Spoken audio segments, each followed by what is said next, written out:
This channel does not promote any violent, harmful, or illegal activities. All content provided by this channel is meant for an educational purpose only. SIR আবহে Bongaon চাঁদপাড়ায় CAA সহায়তা camp. Bongaon দক্ষিণে BJP বিধায়ক স্বপন মজুমদারের উদ্যোগে camp. বাঙালি ঐক্য মঞ্চের ব্যানারে CAA সচেতনতা ক্যাম্প।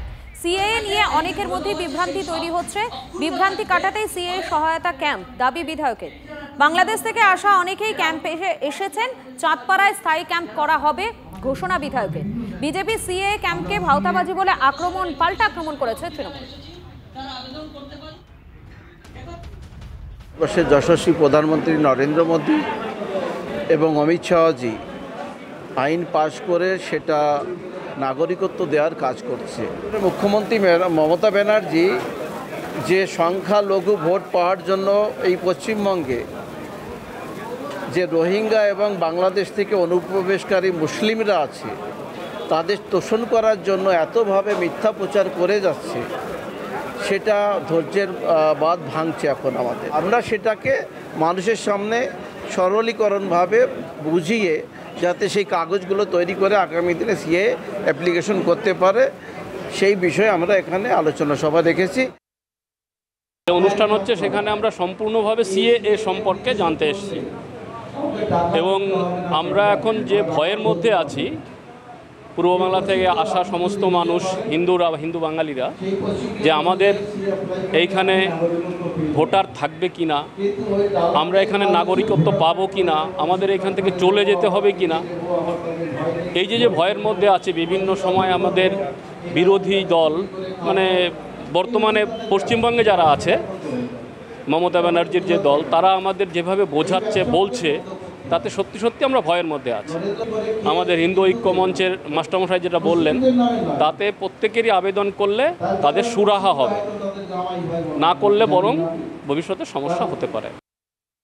এটা ওদের একটা কৌশল যে কোনো নির্বাচনের সময় ওরা এই সিএর জুজু খাড়া করে মানুষের কাছে, আবার নির্বাচন চলে যাবার পরে সেটা নিয়ে কোনো উচ্চবাচ্য ওদের মধ্যে নেই। ওদের বাংলার মানুষ উপলব্ধি করেছেন বিজেপি আমাদের অর্থনৈতিকভাবে সর্বনাশ করার চেষ্টা করছেন, সামাজিকভাবে সর্বত্র। অতএব পশ্চিমবাংলায় এনআরসি ওরা করতে পারবে না, শুধুমাত্র ভোটের সময় এই চক্রান্ত, ভোট চলে যাবার পর হবে, এটা মানুষ বুঝে নিয়েছে। অতএব ওদের এইসব নাটকে বাংলার মানুষের আর কোনো কাজ হবে না। 2026 সালে ওরা এবার উপযুক্ত জবাব পাবে, যে বিরোধীর তকমা ওরা হারাবে। আজ অভিষেক বন্দ্যোপাধ্যায়ের মুখোমুখি বিদ্রোহী হুমায়ুন কবির। নতুন দল গঠনের হুঙ্কার হুমায়ুন কবিরের। তার মাঝেই আজ অভিষেকের ডাকে জেলাওয়ারি বৈঠকে যোগ দেবেন ভরতপুরের তৃণমূল বিধায়ক সৌরভ ঘোষ রয়েছেন আমাদের সঙ্গে টেলিফোন লাইনে। সৌরভ, এই মুহূর্তে সেখানে কি পরিস্থিতি, কি ছবি? দেখো, জেলাওয়ারি বৈঠক শুরু করেছেন অভিষেক বন্দ্যোপাধ্যায়। আজকে তৃতীয় দফার বৈঠক। আজকে 3টি সাংগঠনিক জেলা নিয়ে বসবেন তিনি। উত্তর দিনাজপুর, বহরমপুর সাংগঠনিক জেলা এবং মুর্শিদাবাদ সাংগঠনিক জেলা। ইতিমধ্যে তিনি ক্যামাক-স্ট্রিট অফিসে এসেছেন এবং প্রথমে উত্তর দিনাজপুর জেলা নিয়ে বসবেন। সেই জেলায় একসময় কংগ্রেসের আধিপত্য ছিল, তৃণমূল কংগ্রেসের গোষ্ঠীদ্বন্দ্ব সেখানে অনেক সময় প্রকট হয়, খুব গুরুত্বপূর্ণ সেই জেলা। এরপরই কিন্তু বিদ্রোহী হুমায়ুন কবির বেলা 1:30টার সময় মুখোমুখি হবেন অভিষেক বন্দ্যোপাধ্যায়ের, যিনি 15ই আগস্ট পর্যন্ত সময়সীমা বেঁধে দিয়েছিলেন। তার কথা না শুনলে নতুন দল করার হুঙ্কারও দিয়েছিলেন তিনি। তার আগেই তাকে দেখা যাচ্ছে জেলা সাংগঠনিক বৈঠকে তিনি এসেছেন কলকাতায় অভিষেক বন্দ্যোপাধ্যায়ের সাথে বৈঠক করতে। এরপরেই মুর্শিদাবাদের আরেকটি সাংগঠনিক জেলা, মুর্শিদাবাদ সাংগঠনিক জেলা, সেই জেলাটি নিয়েও কিন্তু বসবে। অর্থাৎ আজকে ম্যারাথন বৈঠক, এবং এই বৈঠক থেকে কি ফল বেরোয় সেদিকে তাকিয়ে রাজনৈতিক মহল এবং তৃণমূল শিবির। একেবারে আপডেটের দিকে নজর রাখো। আপাতত তোমাকে ধন্যবাদ সৌরভ। এবং নতুন দল গঠনের হুঙ্কার দিলেও আজ অভিষেকের বৈঠকে থাকবেন এই হুমায়ুন কবির। তবে সম্মানের সঙ্গে কোনো আপোষ নয়, বার্তা ভরতপুরের তৃণমূল বিধায়কের। অধীর আগ্রহে অভিষেক বন্দ্যোপাধ্যায়ের সঙ্গে আলোচনার জন্য মানসিকভাবে প্রস্তুতি নিয়ে আছি। সেখানে উনি কি বলেন, নেত্রী কি নির্দেশ দিবেন, সেকেন্ড হ্যান্ড কমান্ডো কি নির্দেশ দিবেন, নিশ্চয়ই আমার সম্মানের জায়গাটা ব্যতি রেখে, আমার সম্মানের জায়গাটাকে রেখে যা নির্দেশ দিবেন আমি সেটা মানবো। কিন্তু আমি আমার লাইফে আমার নিজের সম্মানের ক্ষেত্রে কোনো জায়গাতে কম্প্রোমাইজ করিনি।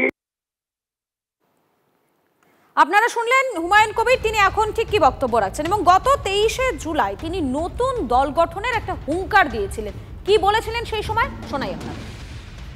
আমি শুধু দলটা যেটা করব সেটা শুধু মুর্শিদাবাদ কেন্দ্রিক করব না, মুর্শিদাবাদ, মালদা, উত্তর দিনাজপুর, পাশে নদিয়ার একটা অংশ, এক কথায় 50টা 52টা বিধানসভা সিট নিয়ে আমি দলটা করব।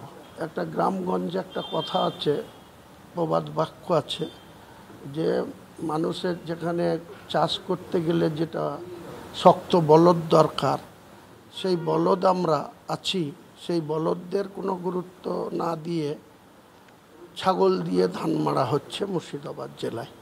তো সেই বলদদের পক্ষে লোক আছে না ছাগলদের পক্ষে লোক আছে মুর্শিদাবাদ জেলায়, সেটা একবার এনাদেরকে চাক্ষুষ করানোর দরকার আছে।